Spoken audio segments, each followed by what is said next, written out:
to another video, joining us here at The Collective. I'm so excited to deliver this content. I feel like I never see your faces as often as I see everyone else's faces, but I am here supporting you. Please know that if ever you need some support or encouragement along the journey, just reach out to Carla or I. We are here to support you and keep you accountable and deliver incredible high value content to you. So today, or this month's theme, I should say, is purpose. And I have a very unconventional perspective on purpose. Now, I have intentionally chosen to not yet watch the other two videos, one by Carlo, one by the beautiful Emma, and I wanted to just deliver this, and I will watch the video later because I didn't want to be biased in any way, shape, or form. So my perspective of purpose is this. I feel that we come here with one collective purpose, okay? And that is we come into the human 3D experience for the collective purpose of expansion. And when I say expansion, is that the universe, the source energy, wanted to know itself. It asked the question, who could I be? And by planting that seed of desire, who could I be, we created an infinity of timelines and possibilities in order to know who I could be in every capacity and dynamic. So it's as though either one source expanded into billions of pieces to know itself in order to eventually come back home and say, well, that is who I could be. That is who I could be. So each of us are here for the collective purpose of expansion. That is it. I come here, I experience contrast, I realize that it's not what I want to experience. I plant seeds of desire in order to expand, to come to the physical realization of those desires in order to create and expand more and more and more. Every new thought, every time I have a conversation, every book I read, I'm expanding the collective consciousness because I personally interpret things in my own way through these unique lenses. Okay, so think of one truth. Think of this box, for instance. If I'm standing from this perspective, how I observe this, my perspective will differ from yours. Okay? Each are the truth. They're just a different interpretation of that truth. And that's how expansion works. Each of us came here to add our little sprinkle of interpretation, of perspective, of perception. And with that, we expand. Now, can I determine if I'm connecting with a thought from the collective consciousness or whether it's an original thought? No, I can't. Because if everything exists in infinity, then how am I to ever claim an original thought as my own? But it doesn't matter because it all adds to the expansion of the collective anyway. Because as I reach in for that thought that already exists in the collective consciousness, I add my interpretation of it based on who I am, the people I've met, the books I've read, the lessons I've learned, my past life experience, my traumas, my limiting beliefs, my shadow work, my dark night of the soul, my awakening, and I add that perspective to it. Automatically it expands. It expands the understanding of it. It becomes more diverse and dynamic, and that's super powerful. That is our collective purpose. Now, I know what you mean by purpose. You say, gee, what calls me? What pulls me? I don't like to call it a purpose as much as I like to call it pulling, a pulling. There are things that you come into this experience with that pull you, okay? Now, here's the thing. The exciting thing of the 3D world is we came here with 100% free will. We get to explore any of it. How I choose to expand is up to me. I can choose to be a garbage truck driver. I can choose to be a jeweler. I can choose to be a dancer. I can choose to be a painter. I can choose to be a teacher. I can choose to be whatever I want to be. However I choose expansion and expression, right? However I choose God to work through me in order to know itself better and then expand the collective, that is up to me. It's highly creative. Life is highly creative and it's supposed to be fun. It's supposed to be exciting. It's supposed to be that unraveling of discovery. And how do you know which particular areas call you? You will feel an innate pulling. It's like, why have I always just wanted to teach people? I used to teach at university. I always used to play teachers and students when I was young. I always had the calling, the pull, that pulling to teach. It's because my soul knew that the best way for me to expand in this lifetime, in this timeline, was through teaching. Okay, and that may evolve throughout my lifetime, but for now, that's what it is. Because my soul knew that the lessons I signed up for, the things I wanted to learn, the way in which I wanted to expand the collective was best served through teaching, okay? And you will receive that pulling. It may be healing, it may be teaching, It may be coaching, it may be swimming, it may be an actress. It doesn't matter which way it is. There is no hierarchy when it comes to careers. It's whatever pulls you. I'm not just pulled in this direction, I'm pulled in many. I love jewelry. I launched my divination amulets. It's something I'm incredibly proud of. That also pulled me, and I listened. I heard the call and I followed through. Now, how do you know what pulls you? You just have this innate passion and connection with it. So for example, there are some things that I've been thinking of my whole life. They've never left my mind. It's not just something that I've thought of once and that's it. Like for example, a bookstore. A bookstore would be great, but I've thought of it maybe a handful of times. That doesn't pull me. But a vegan cafe, that pulls me,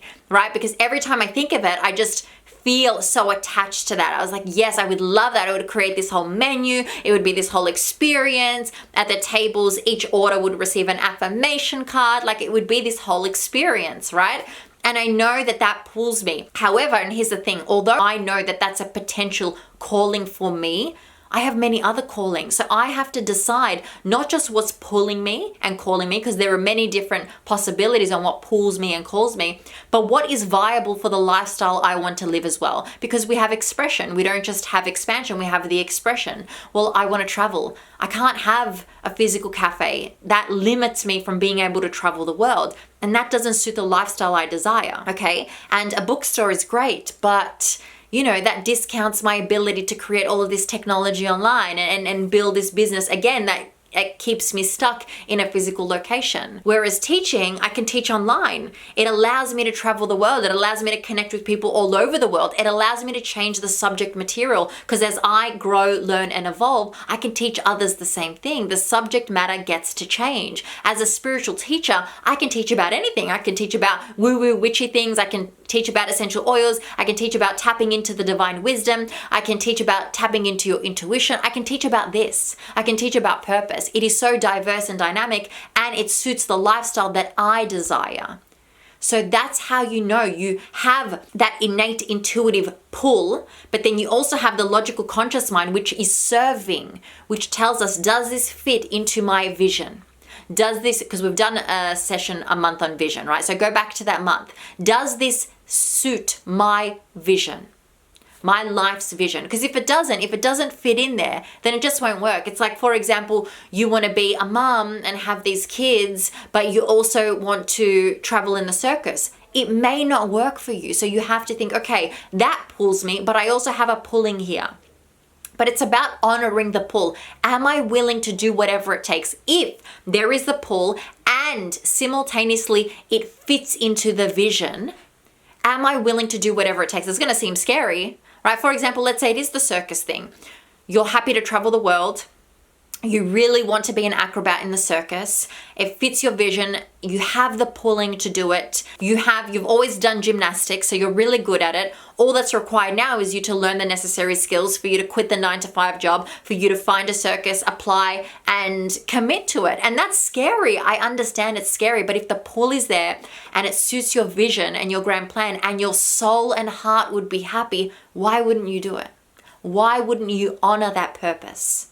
Okay? And again, purpose isn't fixed. It can evolve and change. What I wanted as a kid versus what I want now, it changes so often. Some days I'm willing to leave everything and go work in some remote village somewhere. I think of it all the time. I'm going to delete Instagram. I'm going to delete everything online and I'm going to go live in some remote village. But for now, that doesn't suit my vision. It may in 10 years' time when I'm married with kids, it may then. But right now it doesn't. Right now I want to be online. I want to be connecting with people in this way. So it's using, and that's the benefit of consciousness. That is the benefit of the human experience. I get to use my conscious mind to help me. The conscious mind makes the decisions, and then the subconscious mind is the driver's seat, right? The conscious mind has the idea, but then the subconscious mind gets to feel it intuitively. So the conscious mind is incredibly serving. The conscious mind recognizes when I'm experiencing the contrast, when I want to plant the seeds of desire. So without the conscious mind, the universe cannot expand. Hence why it chose the 3-dimensional experience, because without the physical self, without the conscious mind specifically, it's not the physical element, it's the conscious mind. Without the conscious mind, it could not expand.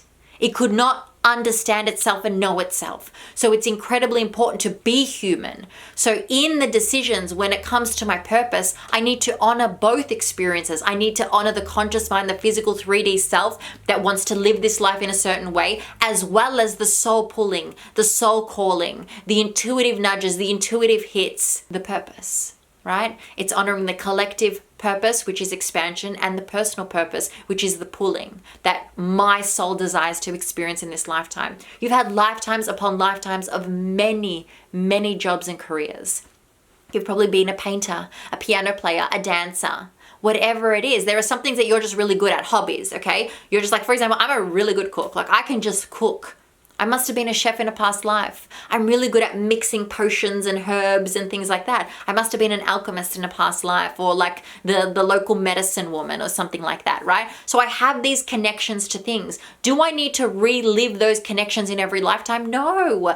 I can if I want to, but I don't have to. I was telling my dad the other day, I said, my soul wanted to experience everything. If I've already been a famous piano player in a past life, I don't want to do that again in this life. I want something new, something different, something that challenges me a bit, something that pulls me, that feels a bit scary and unfamiliar, but also familiar, because obviously I have a desire to experience that, but I haven't yet mastered it. I've mastered many things in many lives, also why I'm so good at it in this lifetime. I do believe that. I believe that we carry things that we've mastered in each lifetime with us to the next lifetime. Okay, so I know that we can carry everything that I've discovered in this lifetime. I will carry it with me for many lifetimes to come, if there are many. I may ascend, who knows? But regardless, it's embedded in my coding for infinity, for eternity. Okay, I think that was a beautiful powwow. I think I gave you what you need. So ask yourself, write it on paper. What are the things that bring me joy? What are the things that fit my lifestyle? What are the things that could make me money? So how can I reverse engineer? So for example, if you love painting, how could I turn painting, and it fits your lifestyle, how could I turn painting into something that generates income for me? Well, you reverse engineer. I could actually paint things and sell them online. I could create a following. I could sell masterclasses where I teach other people how to paint. I could sell painting kits. I could do workshops. I could do a whole collection and sell them to galleries. I could sell art specifically to cafes and restaurants, or I could buy art and sell it, right? There are a number of things, but you write all these different ideas down. You circle your top 3 or your top 5, and then again you fine tune until you're just like, actually, this is perfect for me. And it's perfect for me right now. Again, be open to it evolving throughout your lifetime. Gone are the days where you had to have the one career for your life. That doesn't exist anymore. If you want that, that's okay. But if you don't, that's okay too. All right, I love you so much. Thank you for being here. I look forward to next month's content, and until then, blessings abound. Mwah.